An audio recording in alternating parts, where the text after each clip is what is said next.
I'll take a few questions. Yeah. Speaker Johnson. In the process of this press conference, President Trump announced that he is canceling the bill signing for the housing bill that you all were just talking about. He said he's canceling it until the SAVE Act is passed, and he called this housing bill, which passed with such bipartisan support, of minor importance, and said it pales in comparison to the SAVE Act. What is your reaction? Yeah, my reaction is the truth of the matter. I spoke to the president for 20 minutes before I went in and gave that rousing speech to the House Republicans this morning.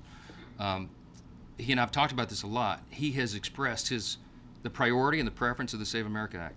We share that. We passed it 3 times in the House.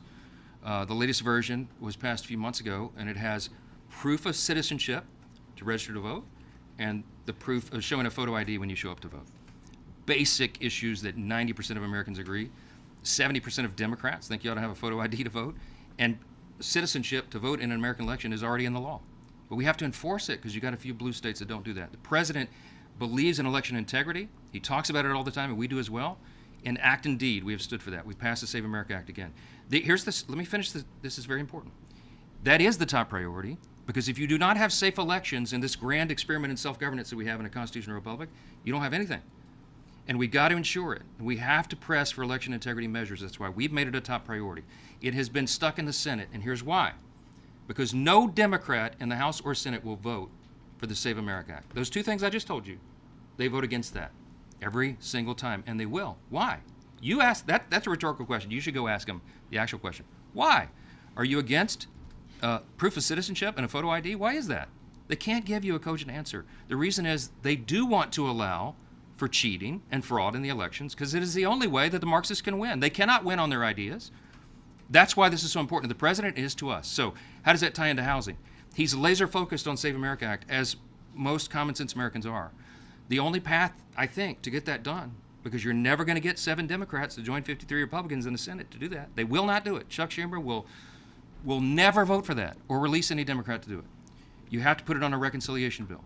We believe that if you create a grant program that ties it to reconciling the budget, and you allow blue states, if they come to their senses and they want to avail themselves of election integrity proposals and ideas and policies, they can draw down from a federal fund and use those funds. We're willing to invest heavily in that. And House Republicans will put together a reconciliation bill, Reconciliation 3.0, that will have that. I talked the president through that in detail this morning, as I have in the past, and he said, can we do it? I said, we can, if the Republicans will stand together. We're on the line right now to defend it. Hold on. So that's what we're going to do. The president said, I want to see some progress on it. I said, I'd love to show it to you. We got a meeting today and some more coming up. And so he decided, and I didn't announce it, I wanted him to announce it, but we're delaying this. As you know, he has a window of time before he has to sign a bill, and he's going to use a little bit more of that window of time, and we're going to go through this together. Now, the housing bill is a great product because this guy right here fought like a warrior poet to defend our principles. It did have a lot of Elizabeth Warren's preferences and policy provisions in the original Senate bill, but that's why we spent months and months and months doing the tug of war, and we wound up having 85%, that's my estimate, maybe more, of the housing, of the final product is housing conservative priorities and policies. And the other things that are in there are not consequential. Not as consequential as all the great things that Chairman Hill outlined. I mean, we're addressing it's transformational legislation because we're addressing the affordability problem in housing that, as he said, has persisted since COVID. When interest rates are high and costs are high, it makes the barrier to entry so high that young families can't get into houses anymore. That's not a Republican or Democrat problem, it's an American problem. So Americans are fixing it. And so we're going to reduce regulation so builders can build. We're going to limit institutional investing in the housing market.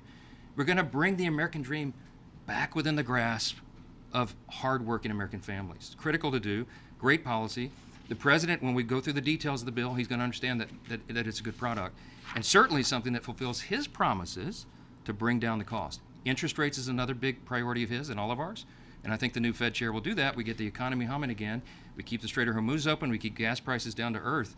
This economy is going to take off like a rocket, y'all, because in 2025, as Scott Bessent said, the Treasury Secretary said months ago, 2025 was like setting the table. The feast and the banquet in the economy is in 2026. We were doing that in the first quarter. We had the Iran skirmish. We settled that thing out. We're cooking with gas. we love to do it, yeah. So is it your understanding that President Trump is going to sign the housing bill at a later date? And how much later can it go? Because as you said, affordability is huge for Americans. This is a key bill to do it with.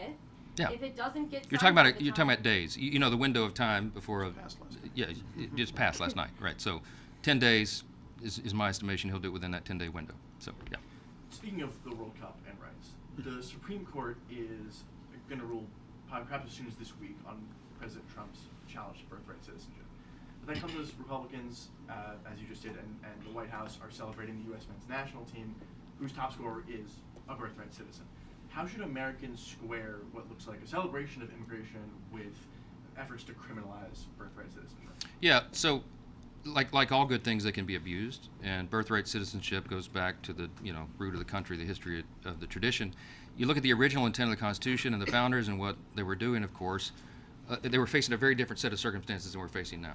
We know that it's been abused in recent years because people have literally just come over the border just to have a baby so that they can avail themselves of the social welfare system of America. As I mentioned earlier, we're the most benevolent nation in the history of the world, but this must be done within reason. And so that's why the arguments were presented to the Supreme Court. Is it time to reevaluate that? We'll see where the court comes down on it. I think they're going to look at that as originalists as they are as textualists. I think they're also going to consider the factors that are at issue and the strength and stability of the country. The president makes some very compelling arguments. A lot of people do, and we'll see how that shakes out. So I don't think it's inconsistent at all. I think we can celebrate immigration, legal immigration. We are a nation of immigrants, as we all recognize. My grandfather came over on a boat from Sicily with 8 siblings and started a fruit stand, and I'm the Speaker of the House. Only in America, okay? But we embrace that. We know that that's part of our history, but we also expect that people will come, they will follow the spirit and the letter of the law, they will assimilate to our country and not try to transplant Sharia law and all these other things and change who we are. And I think that's a very important thing for American identity, and I look forward to the court's opinion. Yes, sir. Last question, guys. When you're talking about the grant program to make the Save America Act part of the reconciliation bill, what kind of funding are you talking about here? Stay tuned. We're working through that, okay? This doing a reconciliation bill is a very complicated process of consensus building, where we have a collection of ideas that I think every Republican certainly agrees with in principle, and they want to make sure, we all want to make sure, that no Democrat can go out and say we cut any service. They absolutely lied to you breathlessly for months about the first reconciliation bill, what it did, strengthening Medicaid, putting in program integrity measures and making sure that it's there for the people that actually are eligible for it and use it, and getting fraudsters out of the system and young able-bodied men who are gaming the system and riding the wagon and illegal immigrants off the system is what we did. Democrats lied about it, said that we took Medicaid away from people. It's just simply not true. We strengthened it for the people that need it, deserve it, and are legally allowed for it. We're going to make sure that what we put in this bill is ironclad, iron-proof, and can get every vote. And I'm very optimistic about it. There's some big priorities for the country and America, and sadly, no Democrat will give a vote for any of that because they just showed you what they're about last night in those elections, and there's more of that to come, I fear. It is a very sad, dark harbinger for the future of America, but I will say this, and let me leave you with this thought. This election, this midterm, I said it's unlike any other in the past. There's no playbook for this. We're in uncharted waters. This election is a bridge election. And let me tell you why we're hopeful. Because when the Republicans win in November and we hold this majority, no matter how big the majority is, we can deal with small majorities. We've been doing that, all right? I think it'll be larger. But when we hold the majority, no matter what the number is, then we get to 2028. Let me tell you what's coming next, the presidential cycle. How many of you know the Democrats have a much more shallow bench than Republicans do for the presidential cycle? We're going to have a great year in 2028, and we're going to hold the White House, the Senate, and the House again. Then we're going to get to 2030, and you know what's going to happen in 2030?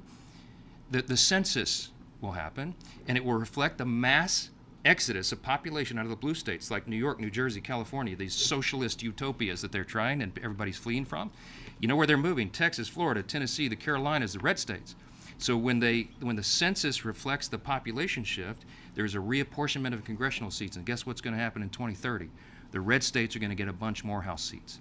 We're going to be back in a time where we can build a larger majority. We can hold the republic. We can keep it for 100, 200, 300 more years, should the Lord tarry. And we will send the Marxists packing. That's not who we are in America. And we're looking forward to November. Thanks for being here.